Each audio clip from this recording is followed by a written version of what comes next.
Hi, my name is Kerry Critchlow from RCR Recording Studios, and today we're going to be talking about distortion. This is not meant to be comprehensive. Again, this is really just kind of an introduction to the different effects that you can use in musical productions, and distortion is right up there with the best of them. You can come up with some fun uses of it, and so we're going to dig into what it is, how it works, and how you can use it. The first question you might ask is, what is it? And I was looking up some definitions of distortion, and they all seem to agree that distortion is an alteration to the waveform of an audio signal. And that's all fine and good, but to me that seems a little broad because essentially anything you do to a waveform is therefore classified as distortion, whether that's EQ, compression, or even some modulations. And so really, I'm not sure that this is a great definition for our purposes, or at least in really describing what it is and how it sounds. So a better way to think of it might be an overdriving of this signal or a boost in gain to the point of clipping. But that's just my kind of take on it. But anyways, getting into it, what is distortion, or how does it sound? It usually... it can be kind of a fun little use here. So let's go ahead and bring up our old friend, the piano here. Now, we've touched on distortion a little bit in previous videos, or at least gone over a few examples of it, but we're going to do a little bit more focused here. But we're going to bring up a piano. And distortion kind of comes in a lot of different flavors, if you will. And we will try and go over some of them, but there's just so much out there when it comes to distortion. Like if you're looking here at my little plugin menu here, there's a lot of different distortions in just here, and there's probably hundreds more, if not thousands more out there. And so you can have some fun with this, but if we were to just play a piano here, and so that's just regular piano. Now we're going to add some distortion to it, and we're going to do a just an overdrive here. And you can see this gain. What this is doing is it's boosting the signal so that it starts to overload, essentially, and it creates some breakup, I guess, or it makes it sound like it's breaking up a little bit. Adds a little bit of scratch to it. It's kind of hard to describe, but like you can kind of hear when it happens. Now, you're going to hear distortion on just about any type of instrument. You'll hear it on vocals. You'll hear it on guitars. It's especially prevalent in rock guitars or metal guitars. They tend to use lots of distortion. You can hear it on drums, basses, all sorts of sources. And so the idea is you can use this as a tool to get some kind of interesting results. Now, this is just one type of plugin and one kind of flavor. So this is like an overdriven type of sound. It's overdriving the signal to the point where it's creating a little bit of crunch, if you will. You also have what's called, like a fuzz, and it's distortion. They're all distortion, but they're kind of flavors of distortion. And so you can hear kind of a little bit of how each of these types of distortions are affecting the sound. You even have some stuff like, here's a screamer kind of a deal.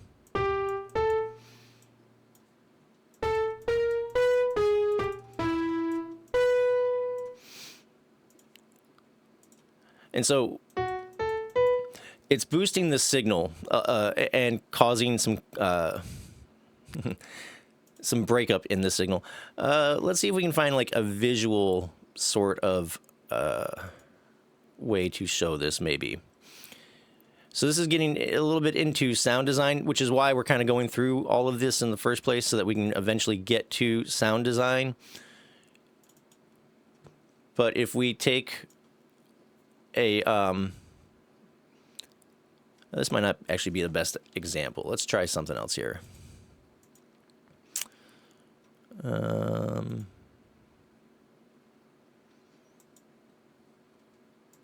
I think this will have a better visual component to it.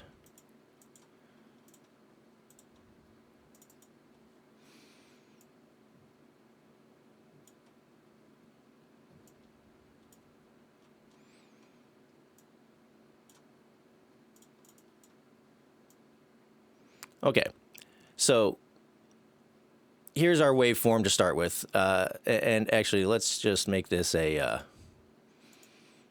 just a saw for now. So this would be our waveform, as you can see. Actually, let's make it a sine, because that might be a little bit easier to...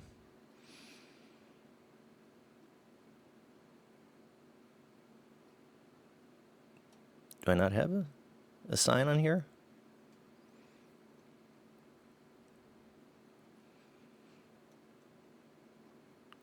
Fascinating.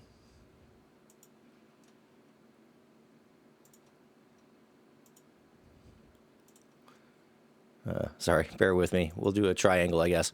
So if we assume that this is sort of our sound wave here, you can see it kind of going up and then down and then up.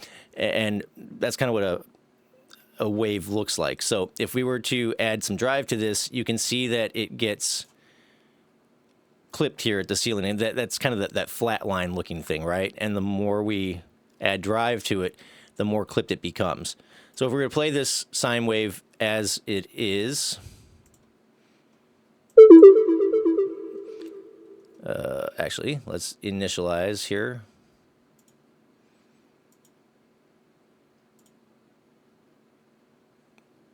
If we can. There we go, initialize. And then we'll choose our sine.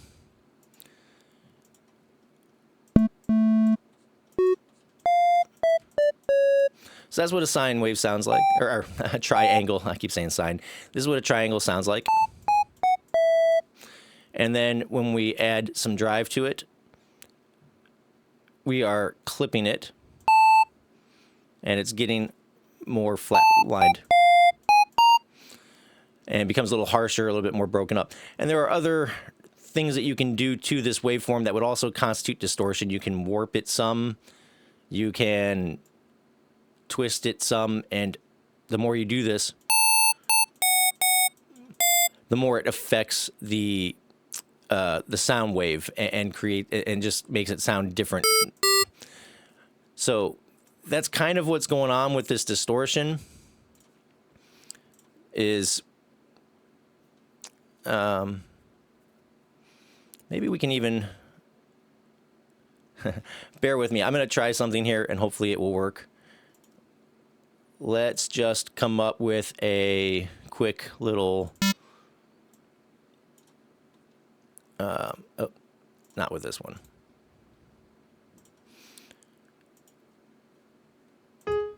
Okay.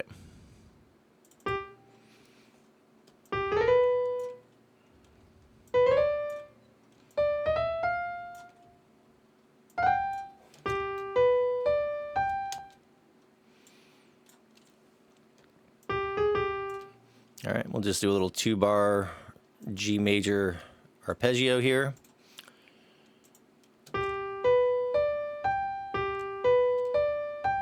Nothing crazy. And then what I'm going to do is I'm going to convert that into an audio track, just so that we can get a visual representation for what's actually happening here.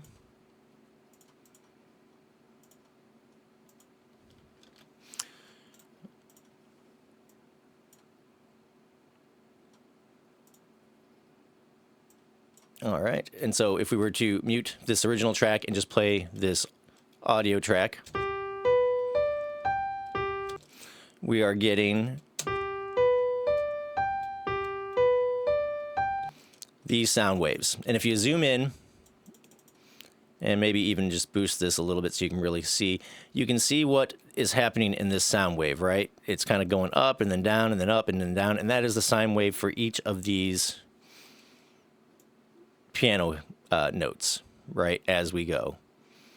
Some of them are smaller, some of them are bigger, But you can kind of, if you zoom in, you can sort of see what the waveforms are actually doing, right? Now, let's come back to our example here, and let's throw on a distortion.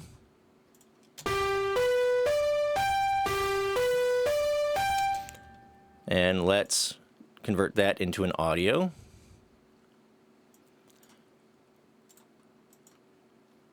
And bring that down here.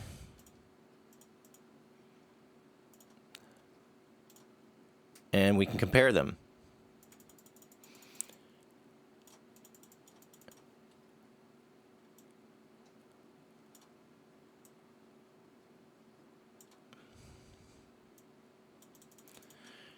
So you can see that the distortion is kind of clipped and changed the waveform so that it doesn't look exactly like the original anymore. There's like more kind of flat lining going on, and that's creating that distortion effect. And you can see the differences here. Now, it even looks like, from a volume perspective, that this is quieter, but when you play them back to back, it may seem as though this distortion is louder.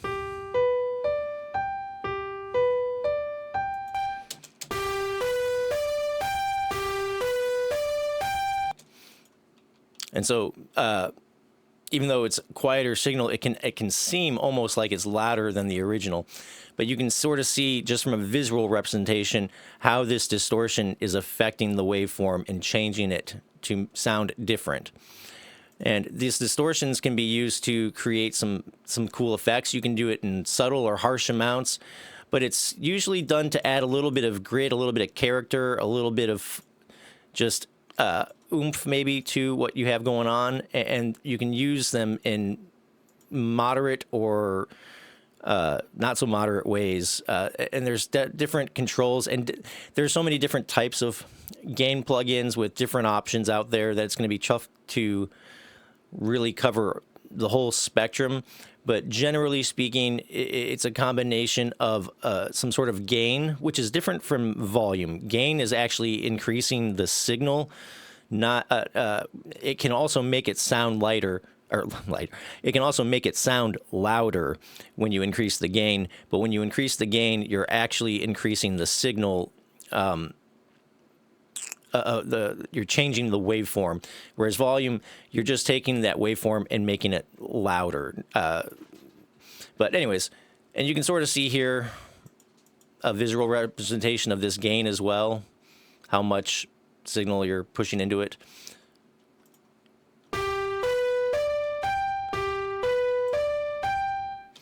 You can play with a mix sometimes.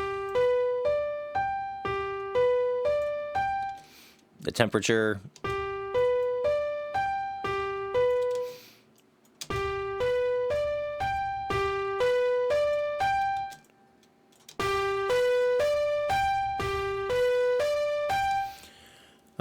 And then you have an EQ section here where you can choose what's being boosted or not boosted.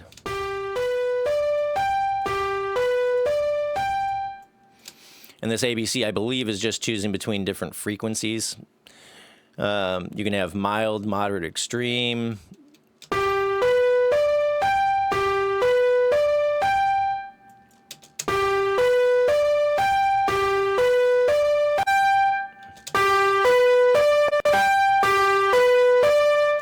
So there's a lot of different things that you can do with these distortion plugins, and different ones are going to have different interfaces and different things, but they're all doing the same thing. They're kind of adding that sort of breakup sound, that fizzy sound to the waveform, and creating a kind of that distorted sound. And then you can use EQ and other, things to process the sound and tailor it to really get what you want it to get. If you think it's a little too bright or too harsh, you can back off some of the high and the high mids.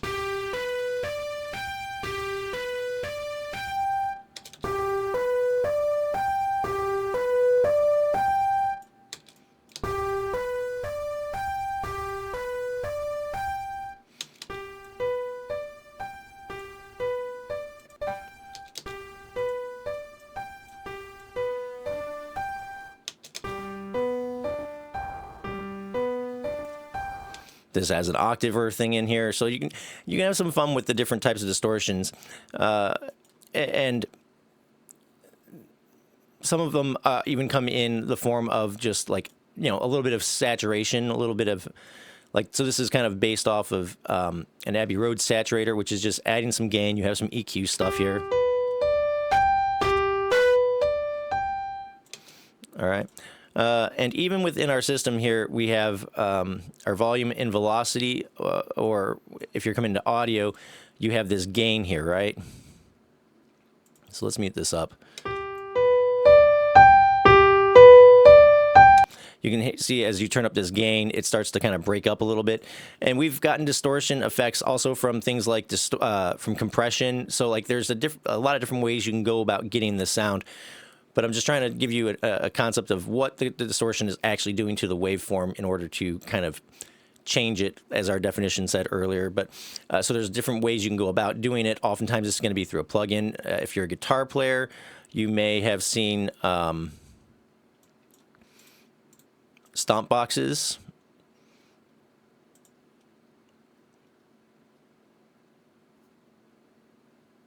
Where am I looking? There we go. And so some stomp boxes that you might see are these distortions, and you have your drive, contour, and tone. The drive.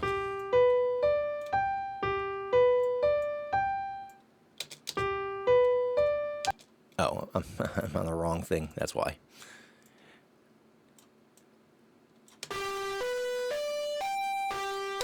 So the contour is how probably, I think it's how much of your EQ, like this might be a Q functionality. And the tone is kind of like also sort of an EQ-y kind of thing. It sort of makes things either brighter or duller sounding.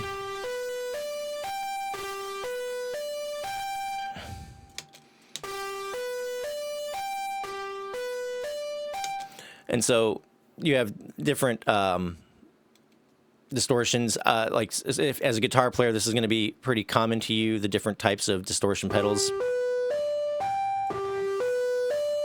In this case, it's the sustain is acting as the drive. And then if you boost more level, obviously you're going to get more drive as well. So there's a lot of different ways to go about distorting. Oftentimes they're going to come down to these types of plugins, and they're just going to add some flavor. Now, we can also hear what those sound like on different sound sources. Like, for instance, why don't we put in a drum set here? We're going to go with a more acoustic-y type of drum kit for today. Although you can definitely do this to electronic-y drum sounds as well and get some interesting results. All right. And then we're just going to do a really basic drum groove. Just kind of show you what's going on here.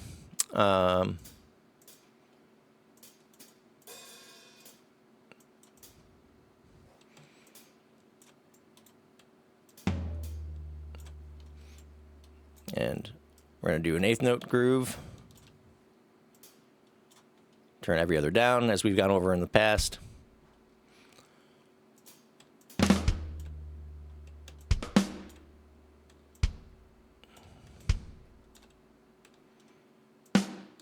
This is super simple. One of the most basic drum grooves out there.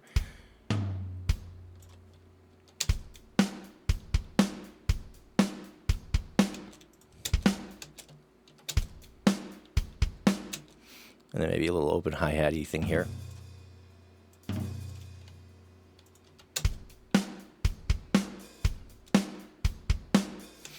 All right. Then we can loop that.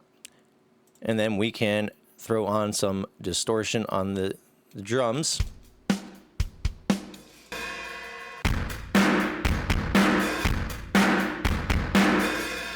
And it gives a whole other kind of sound and vibe to the drums.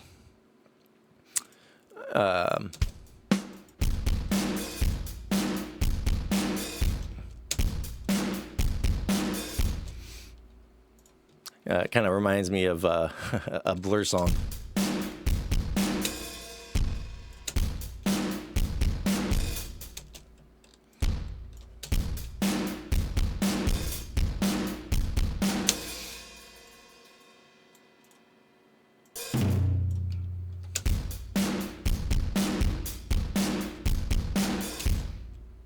Yeah. It's very reminiscent of that song 2 by Blur.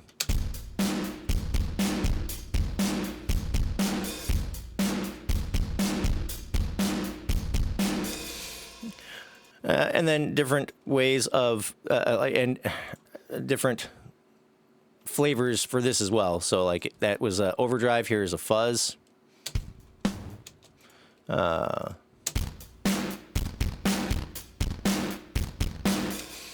It almost sounds like a fart if you're not careful. So, but you can use this to taste. You can apply it to just one individual thing like the kick or the snare or the hi-hat, or you can apply it to the overall drum kit. Like I said, you hear this a lot on guitars. You hear it a lot on basses. You'll hear it on drums. You'll hear it on vocals a lot of times as well. So you can have some fun with distortion and get kind of gritty with it. And then once you've got kind of the flavor of your thing, you can also process it again with like other types of processing. So you can do some EQing to it. Distortion has a compression aspect to it, and that it's limiting the dynamic range. So if we look at our example here, you can see that it looks like it's been compressed a lot, right? And because it kind of has in a real sense. And so instead of having these loud parts be loud and then the quiet parts be quiet, everything is way more even. And so distortion kind of sort of compresses things a lot on its own. So that's not to say you can't compress a distorted signal, but it's already being quite compressed just by the sheer nature of what you're doing. So it may not be your go-to thing when you're doing this, but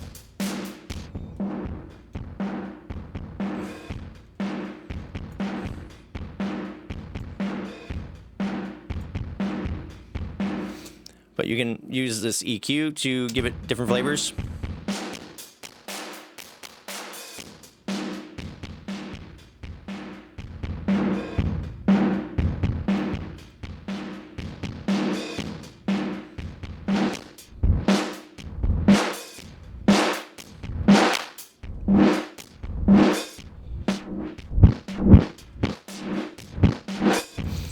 And so you can have some fun with it. You can automate things to give various weird effects or whatever, and have some fun. But this is kind of what distortion is doing and how you can apply it to different sound sources for this creative kind of effect, for that distorted kind of scratchy, broken up effect. And like I said, this can apply to just about any type of instrumentation that you can think of. You can throw it on, say, a bass guitar here.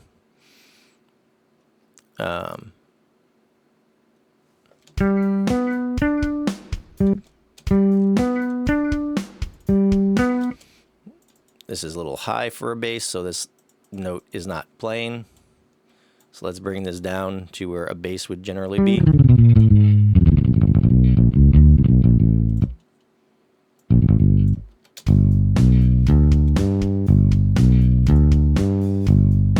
And then we can throw this little fuzz thing on it.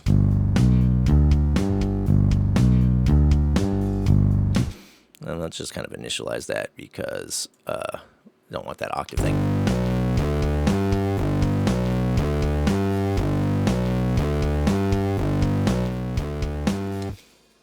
Or you can have it on both.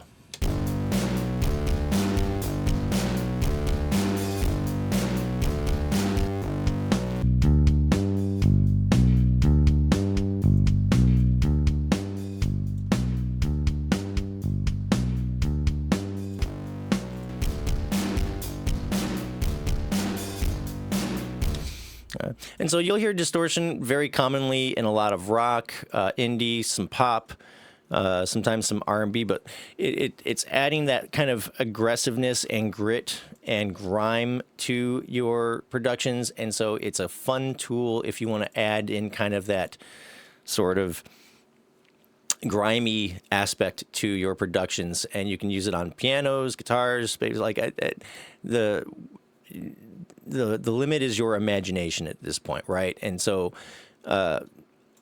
you can play around with some of the controls.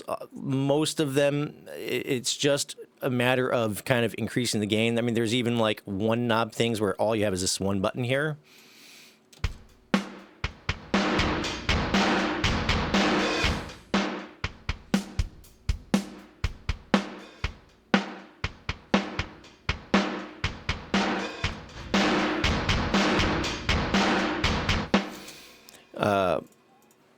So yeah, there's just a lot of different ways you can go about it. You can think of it as, coming back to our sound box, you can think of it as like kind of processing a guitar in some cases, whether you want to, be overdriving the signal or whatever, what have you.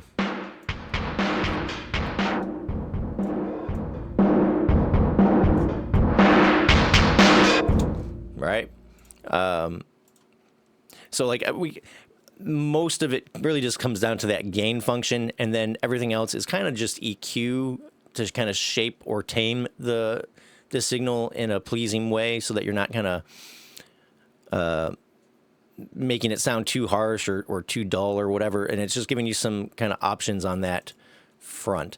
So I know this has been a little bit of a shorter video, but hopefully that this has all made sense, how distortion works, how you can apply it. I know we haven't gone into as much detail as in some of the other things, but when it comes to distortion, it really is just about sort of manipulating that sound source, and you're just sort of kind of, the gain is really the main thing. Everything else is sort of just your EQ sections for the most part in tailoring the sound. There can be more to it than that, but generally speaking, it's really just how much you're pushing or not pushing that sound. And like I said, even on consoles, if you were to bring up like sort of a console emulator, like for instance, we have this an SSL console strip here, right? And then you have your input section, your mic, your line, etc. Well, if you were to play the drums again,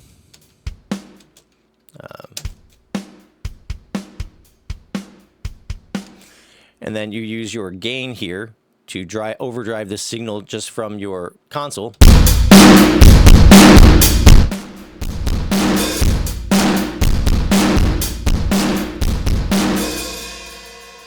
That's what's happening. You're just overloading the signal and clipping it and making it sort of kind of break up a little bit and flatline like we showed you here on this piano thing. And that's creating that sort of kind of distorted sound, for lack of a better word. And I'm sorry if I just blew out your ears with that, but it all just kind of comes with this gain function, right? And so there's a lot of different ways you can go about doing that. You can do it through compression. We've gone over this in the past, but I guess it wouldn't hurt to just show you real quickly a sort of example of that. So if we come in here and we really put our attack as super fast, our release is super fast, drop our ceiling, or our threshold rather, pretty low.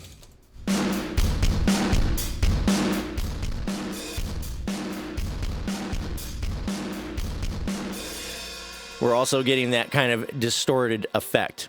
And so you can get this effect a lot of different ways, but it largely comes through driving and clipping the signal so that it is being kind of flatlined in a real sense, sort of like we saw here when we zoom in to these waveforms, where you're really sort of, instead of these kind of rounded sort of looking waveforms, they're becoming kind of clipped and jaggedy, right? And so that's kind of what's happening to create this sort of effect. Or that's what's happening on like the technical level. But the application is kind of creating whatever you would want it to create, whether you want some subtle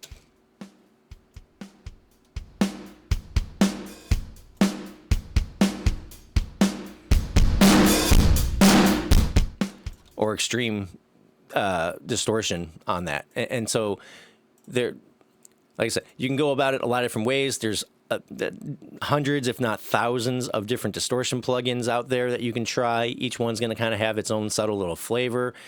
And you can sort of EQ that after the fact in order to kind of sort of make it more or less kind of what you're looking for.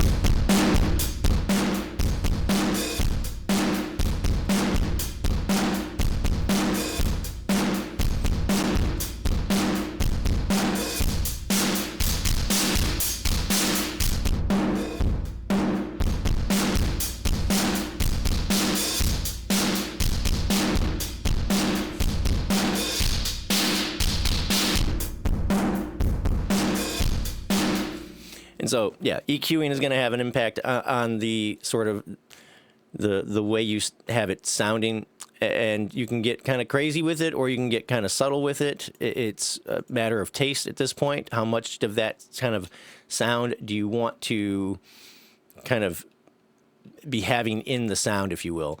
And then this can kind of get into a little bit of what I'm going to call parallel processing. So if your distortion does not have a, actually, let's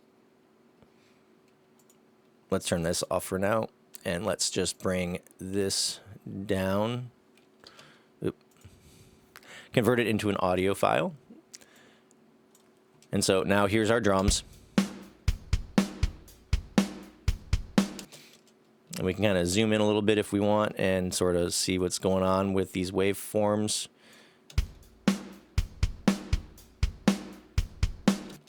Okay. That's neither here nor there for right now. And then what we can do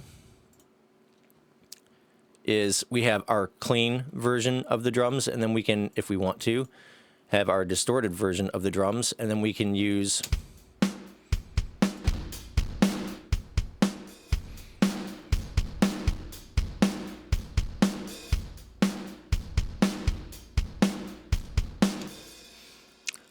our volume to kind of blend the two. So we have non-distorted drums, and then we have our distorted drums, and then we can mix them in together to get sort of that combination effect. If your distortion doesn't have a mix knob, you can just do a parallel processing like this.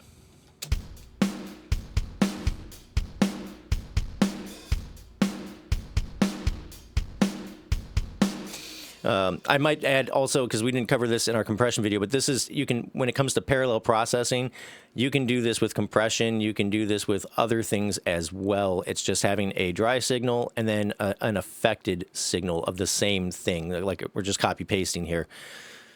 So you can have one that's super compressed, and then you can have one that is, like for instance, here's our compressed drums. They sound distorted because we've really gone with some extreme compression here. And we can even go harder if we want to.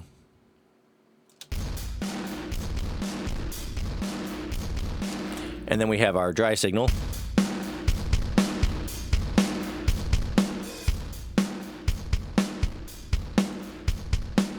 And then we can mix it into taste.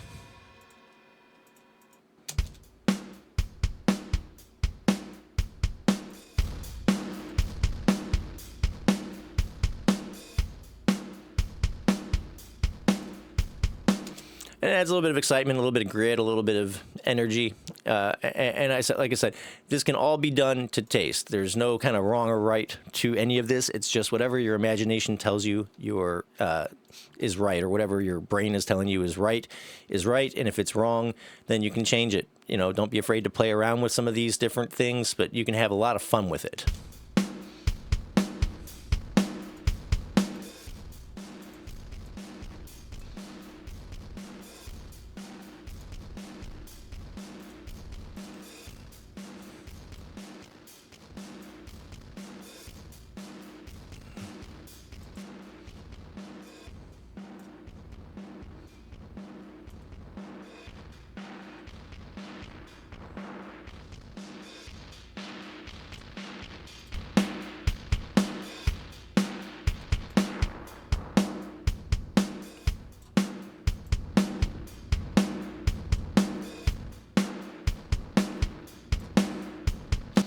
And yeah, you're just using it to add some fun character to the sound.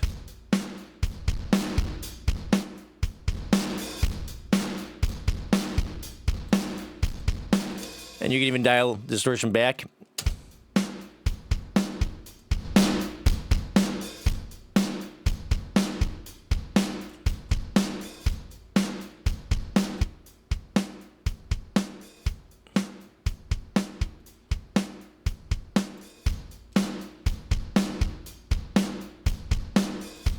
All right. And again, this can be applied to anything, not just drums, piano, or whatever. This can be done on vocals, guitar, violin, like whatever your brain is telling you that you want to add a little bit of grit and distortion to.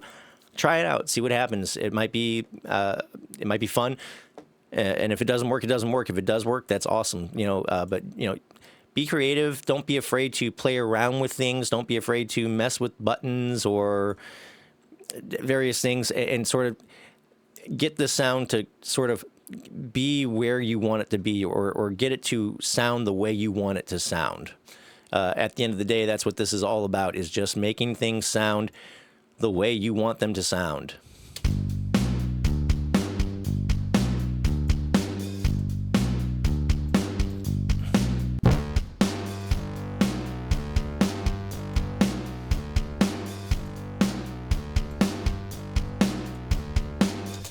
All right. So anyways, I know it's been a little bit of a shorter video. Hopefully this has been helpful. Hopefully you've been inspired to, use some of these kind of ideas and applications on your own productions. That's what this is all about, is helping you to become a better producer and be able to achieve the results you want to achieve, and get a little bit more creative with your productions and how you can apply some of these effects and concepts to them.